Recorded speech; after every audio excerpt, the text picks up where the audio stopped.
We're recording. 5, 4, 3. Hi, welcome to Mrs. Calabash Cooks. Come into my kitchen. I'm Maggie. Today we're going to do flavoured sugars. Now this is something a little bit different. They've been used certainly in England since the 13th century. And I was talking to a friend today and she said, well, how did you import sugar into England at that time? And I said, well, we use sugar beet. And I hadn't realised that, of course, in England, we use sugar beet for processing sugar, manufacturing sugar. It's grown in the fields in Lincolnshire, Yorkshire, and it's almost like a large sweet potato. And it's a coarser sugar, more granulated than you get over here. Your sugars are quite fine over here. So in England we have a granulated sugar and a caster sugar, and the caster sugar is much finer sugar. But just if you go on to mrscalabashcooks.com, it will give you the recipes, some ideas for using sugar, and because it's all written down like this. But just a little bit of interest. Very popular by the well-off English in medieval times, and in 1287, this is 1287, so it's a long time ago, the royal household consumed 677 pounds of sugar. That's just ordinary sugar. 300 pounds of violet sugar, because you can use the violet flowers to flavour the sugar, and a staggering 1,900 pounds of rose sugar. And you can use the rose petals to flavour the sugar.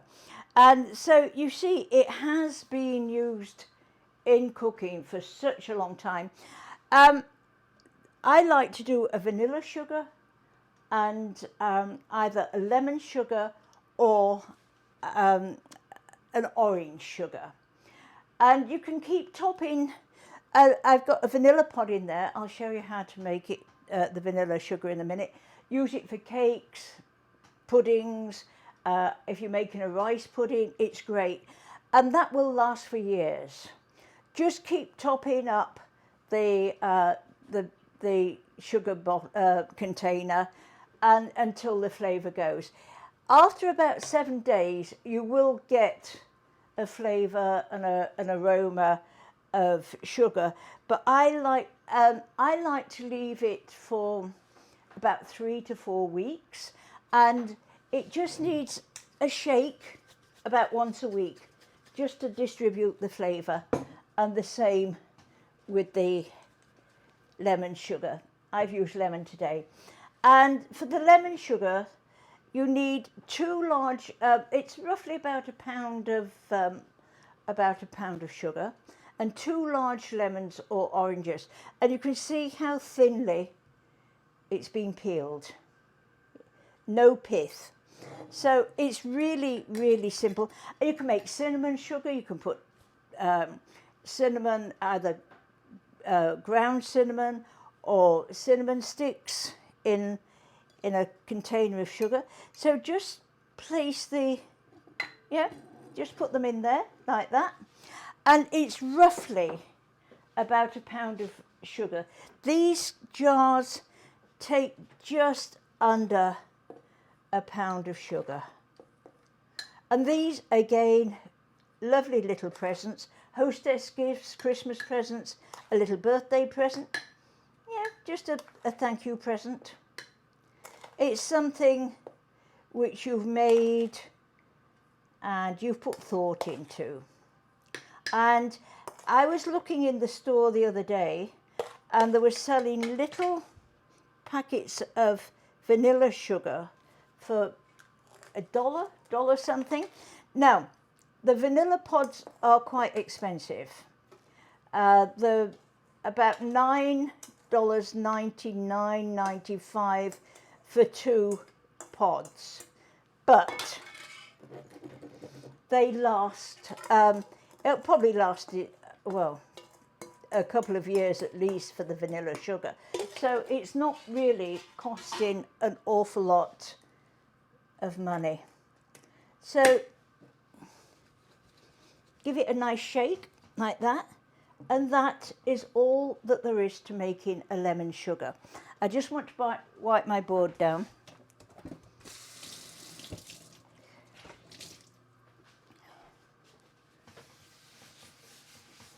There we are. Now we've got vanilla pods. Have a look, and you can tell the freshness because they have little crystals on. And I like to keep one of these in sugar, in icing sugar. Then I don't have to bother with vanilla essence.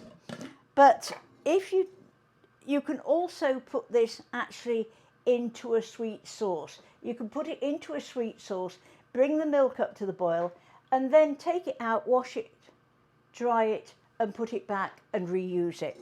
So we've got our vanilla pod in there.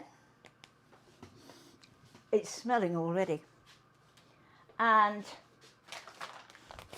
all we're going to do, I say it's so simple it's not true.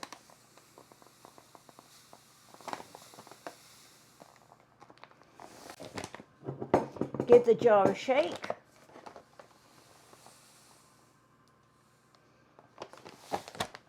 Another shake.